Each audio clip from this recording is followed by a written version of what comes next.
L'actualité à la une. Ce soir, le gouvernement burkinabé rappelle 10 ambassadeurs en poste dans les chancelleries à l'étranger. Un décret du président du Faso leur demande de rejoindre l'administration centrale.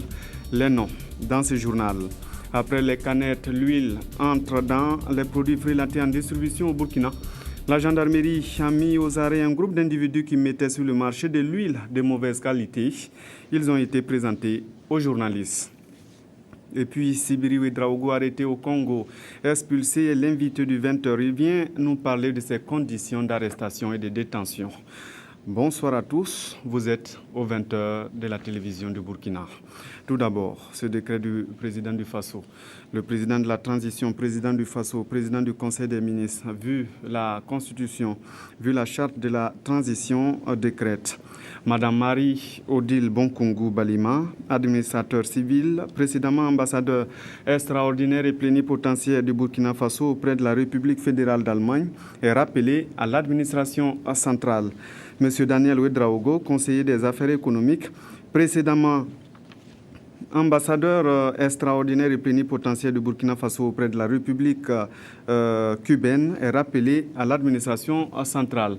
Monsieur Yero Boli, administrateur civil, précédemment ambassadeur extraordinaire et plénipotentiaire du Burkina Faso auprès du Royaume du Maroc, est rappelé à l'administration centrale. Monsieur Justin Koutaba, maître de conférence, précédemment ambassadeur extraordinaire et plénipotentiaire du Burkina Faso auprès de la République de Côte d'Ivoire, est rappelé à l'administration centrale.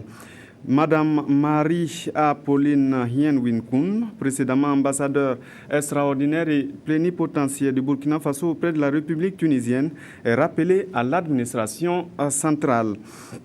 Monsieur Idriss Rawa Ouedraogo, administrateur des services financiers, précédemment ambassadeur extraordinaire et plénipotentiaire du Burkina Faso en Inde, est rappelé à l'administration centrale. Monsieur Frédéric Assomption Korsaga, économiste gestionnaire, précédemment ambassadeur extraordinaire et plénipotentiaire du Burkina Faso auprès du Royaume de Belgique, est rappelé à l'administration centrale. Monsieur Der Kokda, ministre plénipotentiaire, précédemment ambassadeur extraordinaire et plénipotentiaire représentant le Burkina Faso auprès des Nations Unies à New York, est rappelé à l'administration centrale. Monsieur Prosper Voukouma, ministre plénipotentiaire, précédemment ambassadeur auprès de la Confédération helvétique, représentant permanent auprès de l'Office des Nations Unies et de l'Organisation mondiale du commerce à Genève, est rappelé à l'administration centrale. Madame Monique Ilboudo, juriste, précédemment ambassadeur extraordinaire et plénipotentiaire du Burkina Faso auprès du Royaume de Danemark, est rappelé à l'administration centrale. Le présent décret, le ministre des Affaires étrangères et de la coopération régionale est chargé de l'exécution du présent décret qui sera publié au journal officiel. C'est signé Michel Kafando, signé aujourd'hui à Ouagadougou le 20 mars 2015. La suite de ce journal. Après les canettes, voici une affaire d'huile frélatée. Sidiki Ouedraogo mettait une bonne quantité de cette huile fabriquée à Yagma sur le marché. La gendarmerie a mis la main sur lui et ses équipes aujourd'hui. Bouma Ernest Nebié, Olopoda. 770 bidons d'huile de 20 litres et 14 barriques de 200 litres, c'est la quantité d'huile frelatée saisie par la brigade ville de gendarmerie de Bascuit. Les auteurs, les voici. Sidiki Ouedraogo, le propriétaire de l'usine de production basée dans la zone non lotie de Yagma, et ses complices. Dans le but d'élucider cette affaire, le commandant de brigade procède à l'ouverture d'une enquête.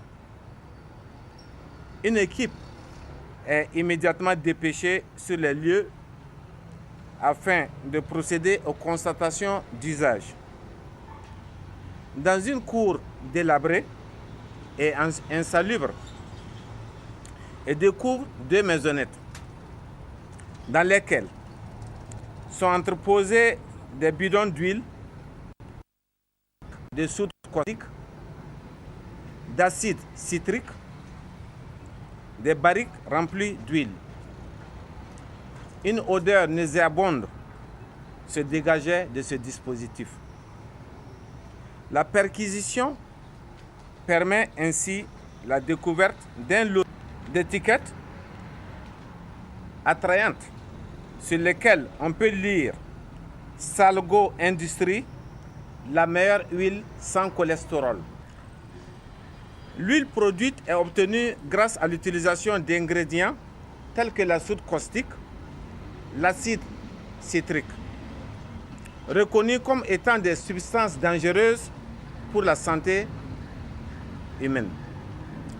Une fois extraite, cette huile d'une qualité on ne peut plus douteuse est conditionnée dans des bidons de 20 litres soigneusement estampillés du logo Salgo Industrie, la meilleure huile sans cholestérol. Selon la gendarmerie, cette huile impropre à la consommation est vendue à Waïguya, à Goursi et dans les banlieues de Ouagadougou.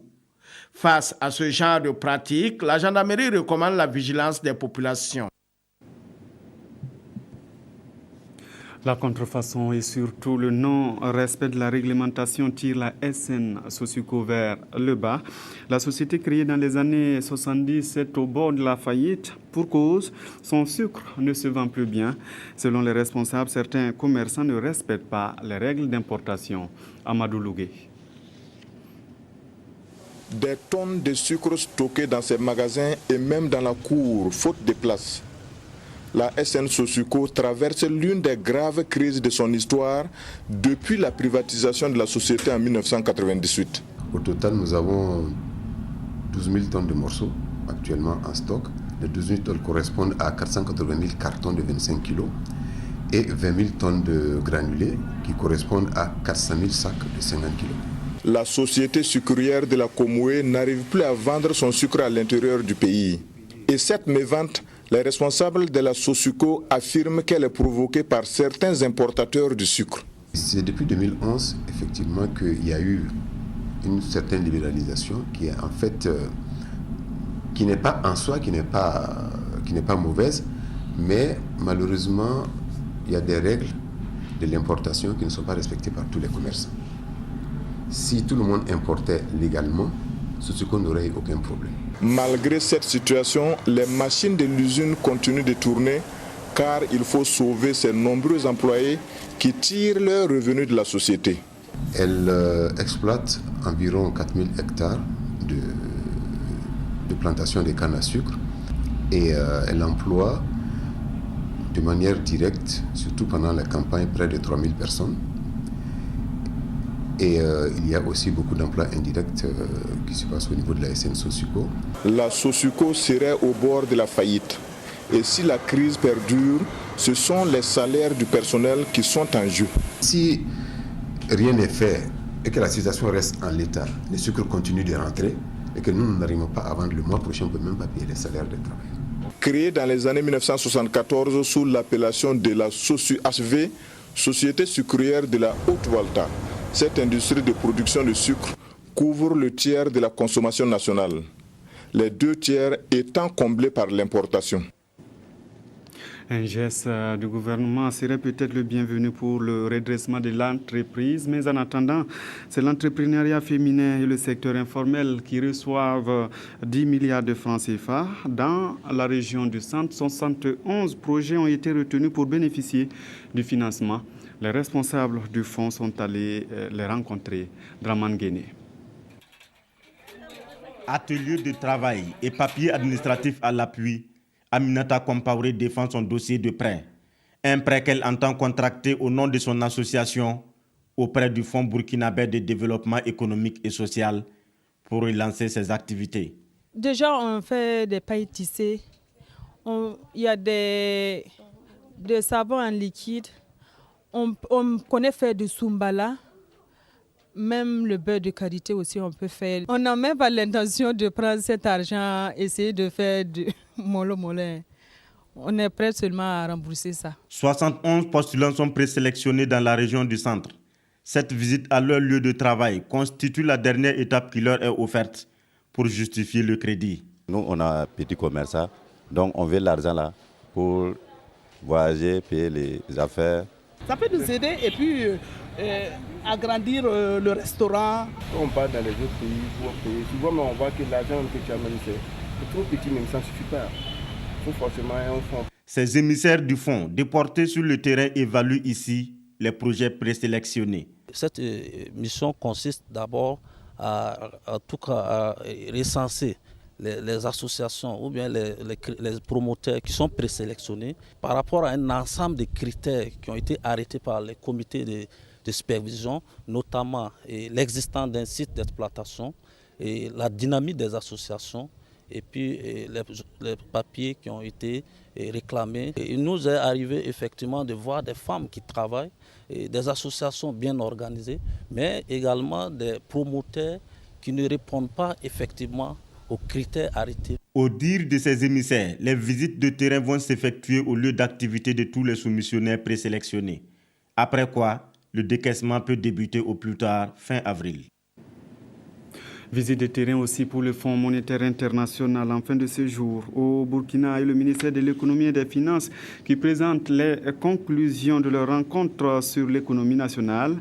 Une mission séjournée depuis quelques jours au Burkina pour analyser la santé financière de notre économie. Elle a rencontré les journalistes hier. Claudine Bikaba. La mission du FMI au Burkina qui s'est déroulée du 4 au 19 mars a permis au gouvernement burkinabé et à cette institution d'aborder plusieurs sujets. Les thématiques évoquées sont relatives au cadre macroéconomique, aux recettes et dépenses, aux élections, à la SCAD, à l'électricité, à la campagne agricole, aux réformes budgétaires en cours et bien d'autres. Et les conclusions de ces discussions ont été présentées à la presse.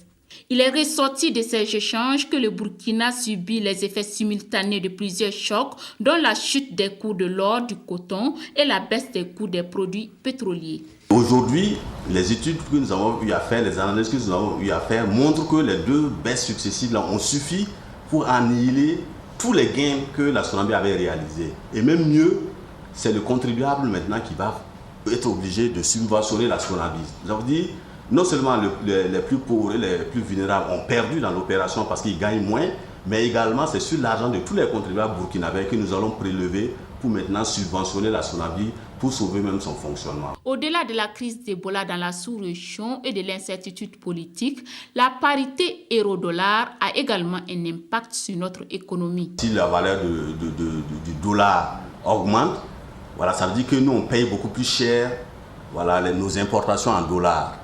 S'il fallait 100 francs pour importer un produit en dollars, peut-être que maintenant il nous faut 150 pour importer le même produit. Donc on ne gagne pas.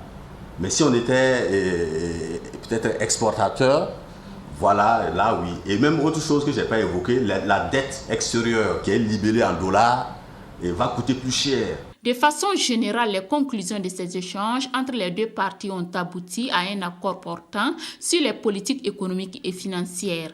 Un accord qui pourrait appuyer la seconde et la troisième revue du programme de 3 ans conclu avec le Burkina au titre de la facilité élargie de crédit du FMI. Et la contribution du FMI et les autres partenaires techniques et financiers est aussi attendue pour les élections à venir. Et pour ces élections, l'enrôlement en cours est à l'étape du Nord. À Yako, 2 opérateurs ont été interpellés pour pratiques subversives. On écoute le commissaire de la CENI en charge de la province du Passori. Effectivement, c'était le village de Tonsgo. On nous a signalé comme quoi il y a un opérateur qui enrôlait les militants. Et lorsqu'il finit de enrôler, il remettait les spécimens du parti NAFA. Et lorsque nos superviseurs nous ont signalé, il fallait laisser le matin, envoyer les gens sur le terrain, vérifier, voir si réellement c'est effectif avant d'agir. Bon, vers 20h, nos opérateurs, les superviseurs nous ont signalé comme quoi le même opérateur qui était à Tonsgo en train de distribuer les spécimens du parti NAFA était en réunion avec des responsables de NAFA qui a quitté Ouagadougou sur Yako. Donc sur place, je suis arrivé sur les lieux, j'ai constaté qu'il y avait 9 personnes deux de nos éléments parmi la rencontre. C'était un opérateur qui était à Tonsgo et une opératrice. Donc automatiquement, on a appelé la gendarmerie qui est venue les interpeller. On est arrivé aux brigades et ils ont reconnu des faits. Donc je peux même vous montrer. Bon, ça c'était au village, ce qui est en train de distribuer au niveau des militants. Bon, sur les lieux de la rencontre, on a saisi dans les mains de notre opérateur le statut de NAFA, le règlement intérieur de NAFA.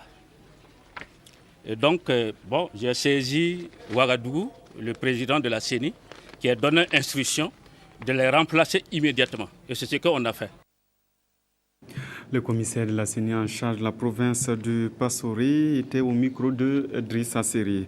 Parlant de la justice, le programme d'appui à la politique nationale est à l'évaluation. Le comité de pilotage veut profiter de cette rencontre pour réorienter sa gestion. Le but est d'atteindre les résultats en 2019. Nathalie Sawadogo-Nabalou. Les membres du comité de pilotage du programme d'appui à la politique nationale de justice, officiellement installés dans leurs fonctions. Par cet acte, ils pourront désormais mener à bien leur mission. Cette première rencontre va leur permettre de prendre connaissance de l'état du programme d'appui, de la mise en œuvre du début programme de démarrage et les grandes lignes de début programme de croisière numéro 1. À l'intérieur, vous retrouvez des actions de réforme qui concernent le code pénal, le code de procédure pénale, le code civil, le code de procédure civile, le statut de la magistrature, le statut des officiers de police judiciaire. L'Union européenne accompagne le gouvernement burkinabé au renforcement de l'état de droit par la mise en œuvre de la politique nationale de justice dans le cadre de la stratégie de croissance accélérée et de développement durable. Le montant total de la contribution de l'Union européenne est de 9,5 millions d'euros. Et c'est sur 4 ans et nous espérons beaucoup de résultats positifs et nous essayons de nous inscrire dans le contexte de la refonte de la justice qui est aujourd'hui à l'œuvre et qui commencera avec les États généraux de la justice. Au terme de l'exécution du début programme de croisière numéro 1 du programme d'appui à la politique nationale de la justice, le dit ministère devrait être suffisamment renforcé en termes de capacité humaine, mais aussi en matériel pour remplir convenablement ses missions. L'affaire Obouf est entre les mains de la justice, mais elle a fait l'objet d'un point de presse du mouvement citoyen pour une éthique républicaine. Avec les journalistes, la MOSER s'est voulu équilibriste sur les candidatures militaires à la présidentielle. Eleonore Yerbanga. L'affirmation est du mouvement citoyen pour une éthique républicaine MOSER. Le militaire en tant que citoyen, tout comme le civil, n'est pas en soi le problème, mais plutôt le politique. C'est la position du mouvement face aux candidatures militaires aux prochaines élections présidentielles. La vision du MOSER, qu'on les laisse passer ou qu'on ne les laisse pas passer, il faut travailler à ce que les citoyens comprennent le vote. Parce qu'en même temps que nos politiques ici qui disent qu'on ne veut même plus de militaires, c'est d'autres politiques qui les accompagnent. À cette conférence de presse, le MOSER a aussi condamné les actes des Burkinabés vivant en Côte d'Ivoire lors de la visite du ministre Auguste Denis Barry. Il a aussi demandé aux autorités de la transition de mettre à la disposition des Burkinabés une liste des produits propres à la consommation de façon régulière en vue d'assainir les produits alimentaires face aux actions du groupe Obouf. Le MOSER a également condamné des actions de certains leaders d'organisations de la société civile. Si les OLC ont été des acteurs de changement, certains peuvent être à l'origine de troubles. Maître Hervé Kam, qu'on a pu présenter, est un acteur central de la société civile à travers son mouvement de balai citoyen. Mais la désignation de Maître Kam à la tête de la commission des réformes politiques pose problème. À une semaine de cette responsabilisation, il a déjà pris position par rapport aux candidatures des ex-militaires.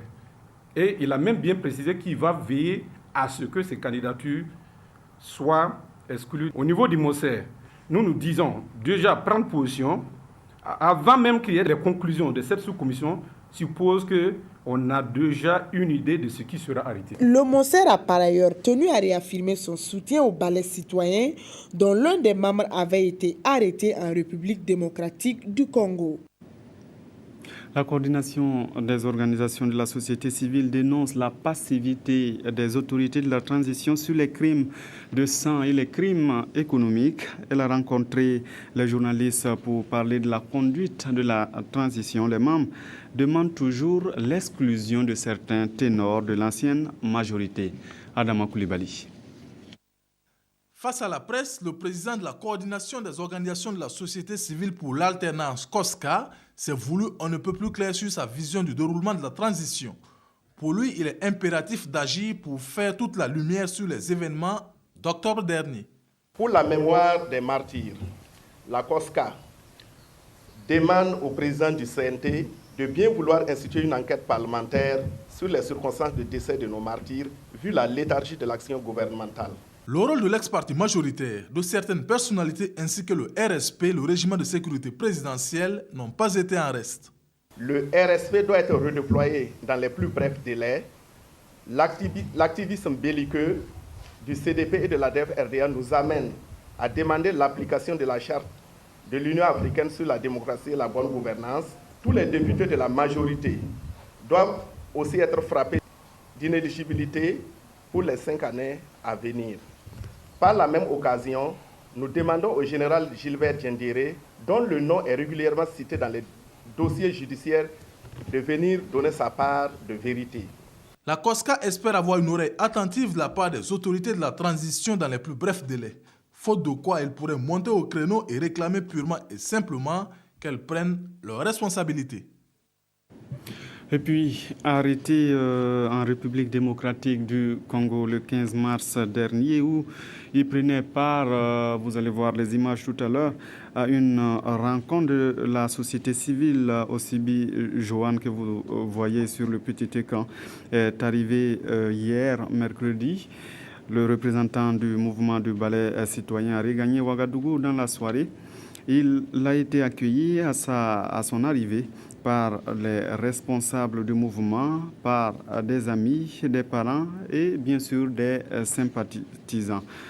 Alors, Osibi Joanne ou Sibiri Ouedraogo est l'invité de ce journal. Bonsoir. Bonsoir. Comment allez-vous? Très bien, je vais bien. Alors, vous avez été arrêté, on l'a dit, le 15 mars. Dites-nous dans quelles conditions vous avez été arrêté. Il faut dire que on était au deuxième jour de notre participation à l'atelier. Après le samedi, il y avait une conférence de presse. Et après la conférence, il devait y avoir, comment on appelle ça, un concert populaire. La conférence qui se tenait dans une maison, qui a duré que 30 minutes. Tout s'est bien passé. Et juste après la conférence, nous avons vu surgir dans la salle quelques militaires et des policiers, armes au poing, arrêtant tous les participants. Et nous ont mis dans une voiture, direction dans l'inconnu. Est-ce qu'on vous a brutalisé tout de suite ou bien on vous a juste demandé de les suivre? Non, vous savez, l'arrestation a été un peu brutale, mais par la suite, tout s'est arrangé. On n'a pas reçu de coups? Non, c'est ce qu'on nous a projeté dans la voiture, piétiné, un peu musclé, ouais. Et on a eu peur. Et ensuite, quand nous sommes arrivés à l'agence l'ANR, Agence nationale de renseignement, là-bas, nous avons fait face contre mur et suivi des séances de photos et de caméras. Et ensuite, nous avons été amenés dans un bureau pour auditionner maintenant l'autre porte-parole. Et l'audition a consisté exactement à quoi? Qu'est-ce qu'on vous a demandé pendant cet interrogatoire? Oui, ils ont auditionné le membre du Yanama, M. Fadel Barro. Ça a duré 30 minutes. Après, rien ne fut. On est resté là pendant 3 heures du temps. Et autour de 23 heures dimanche, ils ont demandé à ce qu'on puisse redescendre. Et ensuite, il fallait maintenant enlever les ceintures, les chaussures c'était la direction de la prison. Et on vous a jeté en prison sans vous dire exactement ce qu'on vous reproche? Oui, depuis dimanche, on nous a mis en prison samedi, jusqu'à lundi. C'est autour de mardi qu'on m'a auditionné, moi. Sinon, tout ce temps, j'ai passé en prison sans savoir pourquoi je suis là. Et c'est à partir de mardi, autour de 10 heures, ça a duré pendant 4 heures d'audition. Au cours des questions, que j'ai compris que on tente de nous confondre à des terroristes, à des déstabilisateurs d'État. Justement, le porte-parole du gouvernement congolais, Lambert Mende, qui s'est exprimé sur des médias internationaux, a dit clairement que vous êtes arrivé pour former la jeunesse congolaise à fabriquer des projectiles pour déstabiliser le pays. Ce qui est archi faux. Nous avons évité... Vous n'avez rien sur vous qui faisait de vous des terroristes? Non, pas du tout, puisque pour partir sur Kinshasa, on a fait l'aéroport de Ouagadougou, l'aéroport d'Istanbul, d'Istanbul à Kinshasa. Je crois que ce sont des aéroports sûrs et qu'on ne peut pas passer avec tout cela. Et arrivé là-bas, nous n'avons pas l'intention de tout ce qu'ils avancent. Nous sommes allés participer à un séminaire sur le civisme et la citoyenneté. Et ils voulaient l'expérience du ballet citoyen et du mouvement Yanama. C'est quand même une expérience pour bouter quelque part le président Kabila du pouvoir quand même. Il faut dire que ce qui a choqué le gouvernement de la RDC, c'est les symboles en fait. Quand on parle du Burkina et quand on parle du ballet, ils font référence au régime de Blaise Compaoré. Ils voient le balayage. Quand on parle de Chilimbi, qui nous a invités, qui veut dire que de sifflet, et il a un sifflet, et puis il y a un carton rouge, tout de suite, ils ont vu le pouvoir en place. Mais en réalité, si on donnait le sifflet ou le balai à Kabila, ça change de position. Vous voyez? Donc, ils ont interprété les choses. Vous n'avez pas rencontré les soutiens de Kabila, vous avez rencontré ceux qui sont contre Kabila. Exactement. Donc, on a été détenus pendant plus de 3 jours. 3 jours, puisque c'est mercredi qu'on a été relâchés. Et relâchés, qu'est-ce qu'on vous dit tout de suite avant de vous relâcher? Parce qu'à l'ANR, il faut dire qu'on ne dit rien. Le jugement, c'est l'audition. C'est comme ça se passe. Si on vous auditionne, vous attendez. Et on a attendu autour de mercredi 14h, on fait appel, puisqu'on était séparés. On était séparés. On n'était pas ensemble. Oui. Les 3 Sénégalais étaient ensemble. Et moi, j'étais avec d'autres détenus qui n'ont rien à voir à la manifestation du jour. Et c'est ainsi qu'on m'a fait appel. On m'a dit, il faut descendre. Je descends. On me dit, bon, compte tes effets. Hein, les bagages qu'ils avaient là-bas, rien ne manque. On dit rien ne manque. Prends le sac, on monte au bureau du chef. Arrivé au bureau du chef, on nous remet nos portables. On dit, vous pouvez appeler qui vous voulez. Donc, si tu as ton portable, et depuis Kinshasa, tu peux appeler Ouagadougou, ça veut tout simplement dire que vous êtes libre. Que vous êtes libre. Et vous vous dites, ouf, on est sauvé. Parce qu'à un moment donné, c'était pas fini parce que... Oui. C'était pas fini puisque après l'ANR, qui est le service de renseignement, il fallait maintenant quitter là-bas pour le service d'immigration. Donc de là-bas, nous ont mis dans une voiture et aller maintenant au service d'immigration de la République démocratique du Congo. Et on vous dit que vous êtes déclaré des persona non grata, on vous l'a dit? Nous n'avons pas dit cela. C'est les procédures qui donnaient les signes à venir. Parce que le service d'immigration nous embarque donc pour l'aéroport. Arrivé à l'aéroport, il fallait mettre chaque passeport dans un dossier de procès verbal. Et bon, comme on sait lire entre les lignes, ça veut dire que c'est un dossier où on va transmettre maintenant aux autorités de chacun d'entre nous. Et c'est comme ça que Ça s'est passé. Avant de monter dans l'avion, on donne nos équipages. Tu es spécial, un passager spécial. Tu montes, tu descends après tout le monde. Jusqu'à Istanbul, c'est ce que s'est passé. Et quand je suis arrivé à Ouaga aussi, tout le monde descend, moi je suis calé. Et après, on me fait descendre pour remettre le dossier à la police. C'est comme ça. C'est la compagnie qui remet le dossier à la police? Oui, c'est toujours la compagnie. Ouais. D'accord. Est-ce qu'à un moment donné, vous avez craint pour votre vie? À l'ANR, non. À l'arrestation, on a eu peur. Mais lorsqu'on est arrivé à l'ANR, le lendemain, le lundi, les choses ont changé. Il y avait plus de respect à notre égard. On m'appelait tout de suite Monsieur Ouedraogo. J'ai dit, mais il y a quelque chose qui se passe. Et quelqu'un à l'ANR me dit non, il fait comme ça, que les choses se passent au haut niveau. Là, j'ai compris que ça va bien se passer. Sinon, au départ, il y avait les inquiétudes. Deuxième frayeur, c'est lorsque nous avons été libérés de l'ANR pour le service d'immigration.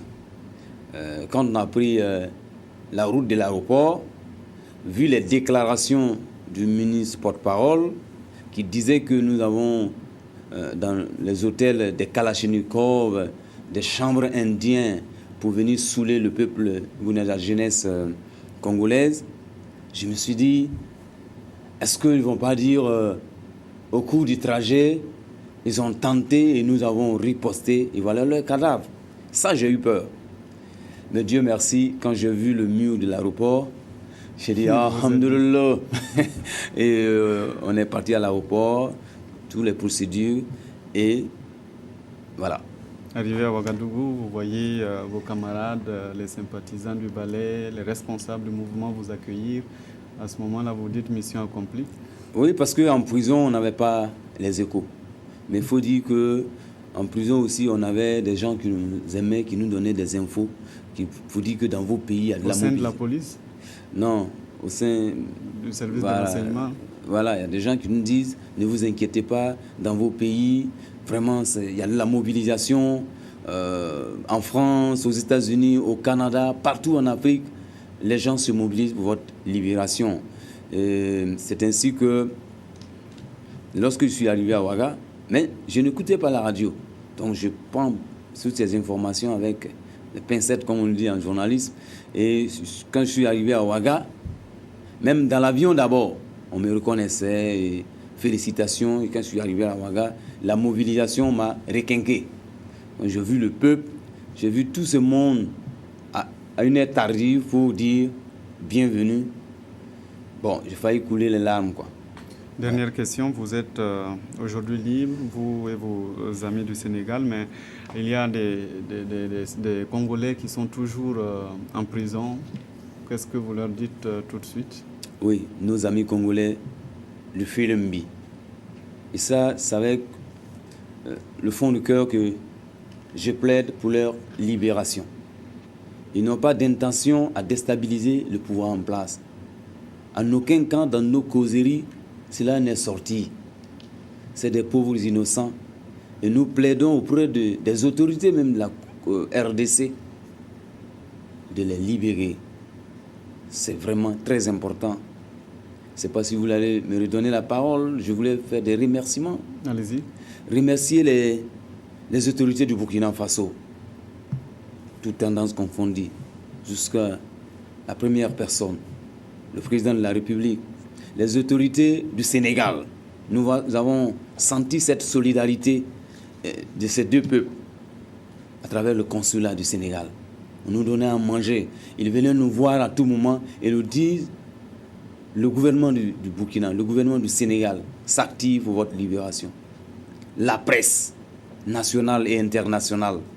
Mais Baramoro, du mouvement Le Ballet Citoyen, Sibal et Sibel, le peuple du Burkina Faso, vraiment, merci beaucoup. Vous avez montré qu'on peut se quereller, mais quand il s'agit de l'intérêt national, qu'on s'attarde comme la corde du ballet. C'est très important. Et merci de m'avoir invité ici, la télévision nationale du Burkina Faso. Merci et bon courage à vous. Vous allez le voir. Il y a une ONG qui vous a aussi soutenu. Il s'agit de Amnesty International qui a demandé la libération de vous et vos camarades du Sénégal. Ils ont rencontré le président du Faso pour en parler, mais avant, Michel, les réseaux des organisations paysannes et des producteurs agricoles de l'Afrique de l'Ouest. Le président national de la Croix-Rouge était aussi à Kosiam. Bouma, Ernest Nebié, Nathalie Savadogo. Le réseau des organisations paysannes et des producteurs agricoles de l'Afrique de l'Ouest, ROPA, tient à Ouagadougou une session de son conseil d'administration. Une rencontre mise à profit pour rendre une visite de courtoisie au président du Faso, Michel Kafando. Le ROPA l'a félicité pour sa bonne gestion de la transition et surtout pour l'attention particulière qu'il accorde au monde rural. Le réseau lui a aussi soumis des doléances. Le ROPA a son siège ici. Depuis qu'on a créé le ROPA en 2000, nous avons toujours demandé au Burkina de nous attribuer un terrain pour construire le siège des organisations paysannes de l'Afrique de l'Ouest. Alors on a toujours sollicité l'octroi de ce terrain, mais on n'a pas abouti. Donc on est venu encore une fois lui demander véritablement de nous aider pour que les producteurs africains aient ce terrain. Nous allons organiser bientôt ici une conférence sur la chaîne des valeurs. Nous aurons cette conférence à partir du 8 au 11 avril ici même au Burkina et nous avons demandé à ce que son Excellence puisse parrainer cette réunion. À la suite du repas, le président Kafando a reçu le président national de la Croix-Rouge Burkina, venu lui présenter l'ONG. Il lui a fait le point de l'intervention de la Croix-Rouge lors des événements d'octobre dernier. Nous sommes intervenus dans les 7 chefs-lieux de région, Ouagadougou, Mongo-Dioulasso, Fada, Waïouya, Gawa, Banfora, Dori, etc. Et nous avons pu évacuer 383 blessés dans les centres hospitaliers. Une délégation d'Amnesty International a bouclé cette série d'audiences. Elle est venue attirer l'attention des autorités de la transition sur les recommandations faites par Amnesty International dans son rapport sur l'insurrection populaire des 30 et 31 octobre passés. Nous avons fait des recommandations très fortes concernant la question de l'impunité de ceux quand même qui ont tué à part réel auprès des autorités en place. Mais je vous assure qu'on nous a entendus et bien entendus. Et nous sommes rassurés parce que les gens veulent faire avec les états généraux de la justice, une justice qui soit équitable et respectueuse des normes de droits de l'homme. La délégation a félicité le Burkina pour la non-application de la peine de mort. Amnesty International dit être prête à soutenir les efforts du Burkina dans la protection et la promotion des droits de l'homme. De son côté, l'ancien ministre français Jean-Louis Borloo rêve d'électrifier l'Afrique. Le leader centriste est venu partager sa vision avec le Premier ministre. On écoute Jean-Louis Borloo. L'objectif, c'est qu'au mois de juin, sous l'impulsion d'un certain nombre de dirigeants africains, une agence dotée de 50 milliards d'euros de dons, de subventions, soit montée pour permettre l'électrification partout, dans les villes, mais aussi dans les campagnes. Donc l'objectif, c'est une agence en juin, un accord sur les financements à Noël et un démarrage l'année prochaine. Jean-Louis Borloo répondait aux questions de Peggy Ouedraogo. Et comme vous le savez, le Burkina et la France de Jean-Louis Borloo partagent en commun la langue française. Aujourd'hui, le monde francophone célèbre la journée internationale de la francophonie. Le Burkina l'a placé sous la trilogie paix, justice et partage. Zalissa Sanfour. Ce 20 mars 2015, comme depuis 45 ans d'ailleurs, tous les pays membres de l'Organisation internationale de la francophonie OIF font une halte pour réfléchir sur ce qu'ils ont en partage et qui constitue pour eux le trait d'union linguistique, la langue française. Au Burkina Faso, l'on n'a pas dérogé à la règle. Et réflexion faite, malgré l'emprise des autres langues, en l'occurrence celle de Shakespeare. L'espoir d'un lendemain meilleur pour la langue de Molière est permis. On voit que de plus en plus l'anglais est promu, mais l'Organisation internationale de la francophonie et certaines organisations francophones notamment luttent pour mettre en place des programmes de formation, mettre en place des ateliers de formation, et essayer d'avoir le maximum de personnes pour la promotion de la langue française. Nous étions au niveau de l'Organisation de la francophonie, les pays membres étaient au nombre de 77. Et lors du sommet de Dakar en novembre 2014, nous avons eu 3 pays observateurs en plus, ce qui amène le nombre à 80. Donc comprenez un peu qu'il y a certains pays qui veulent adhérer à l'OIF. Le Burkina Faso a pour sa part réaffirmé ici son attachement aux valeurs de l'organisation et s'engage à y demeurer tant que ces valeurs seront toujours promues. Les valeurs, c'est les valeurs de solidarité, les valeurs de partenariat, les valeurs de tolérance, les valeurs de bonne gouvernance et de fraternité, d'amitié au sein de la francophonie. Et tant que ces valeurs seront vraies, le Burkina Faso sera partie de la francophonie.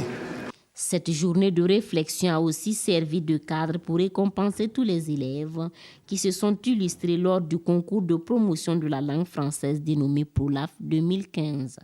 Ils représenteront le Burkina Faso à la grande finale du dit concours au Niger. Les quotidiens de ces jours consacrent leur une à la rentrée solennelle des avocats. Ils abordent aussi les problèmes liés à la profession des hommes en noir. La revue de presse, c'est avec Abdoul Rasmane Zongo. Les hommes en robe noire largement font la une et remplissent les colonnes des quotidiens de ce vendredi. Depuis hier s'ouvre à Ouagadougou pour 3 jours la rentrée 2015 du barreau du Burkina Faso qui fête en même temps son 25e anniversaire. Et la gouvernance juridique et judiciaire des investissements en Afrique, quel rôle pour l'avocat, est la thématique à l'ordre du jour. Un thème qui sonne comme une actualité, sinon une interpellation, car l'appareil judiciaire, l'avocat avec, est de plus en plus phagocyté par la corruption. En atteste ces propos d'un citoyen de Maître Mamadou Traoré, bâtonnier du Burkina. La corruption du système judiciaire est un frein à l'investissement, dit-il, car les investisseurs ne prennent jamais le risque d'investir là où il y a l'insécurité juridique et judiciaire. Maître Traoré poursuit, la corruption est source de désordre et d'explosion sociale, et pour justement venir à bout de ce phénomène, les pouvoirs publics doivent sanctionner immédiatement. Dans le journal Le Quotidien, le même bâtonnier juge inadmissible que les faits de corruption judiciaire ne soient pas punis, et il s'interroge de la sorte. Si celui qui doit juger est corrompu, que faire? Un questionnement qui a également pour sens de rappeler que le fléau de la corruption ne touche pas seulement les avocats. Elle est transversale, la corruption. Et alors, Maître Traoré préconise ceci. Chacun doit balayer devant sa porte, avant de plaider finalement pour un renforcement des compétences techniques des hommes en robe noire. Dans le journal Aujourd'hui au Faso, notre confrère appelle plutôt l'attention de l'avocat afin qu'il ne tombe pas dans le gangstérisme. L'avocat doit être et demeurer le défenseur de la veuve et de l'orphelin et non un délinquant à col blanc. En effet, Maître Moussa Traoré, vice-président de la Conférence internationale des barreaux de l'UEMOA, dit à peu près ceci dans sa réquisition. Un avocat sans formation technique est un gangster en puissance. Cette thèse est corroborée par notre confrère L'Observateur sur une note plus ou moins humoristique. Le journal reprend les propos du bâtonnier du Sénégal, Maître Ahmed Ba, pour qui la corruption judiciaire a besoin d'un balai citoyen. À retenir de cette édition qui s'achève que le président du Faso, dans un décret, a rappelé les ambassadeurs dont les noms suivent à l'administration centrale. Il s'agit de Marie-Odile Bonkungu de la République fédérale d'Allemagne, de Daniel Ouedraogo de la République cubaine, de M. Yero Boli du Royaume du Maroc, Justin Koutaba de la République de Côte d'Ivoire, Pauline Hien Winkoun de la République tunisienne, Idriss Rawa de l'Inde, Frédéric Assomption Korsaga du Royaume de Belgique, Der Kodga des Nations Unies, Prosper Vukuma de la République helvétique, Monique Ilboudo du Danemark. C'est tout pour ce journal. Merci de l'avoir suivi en notre compagnie. Vous avez rendez-vous tout à l'heure pour la dernière édition, l'édition synthèse, avec Viviane Tiendebego. À demain.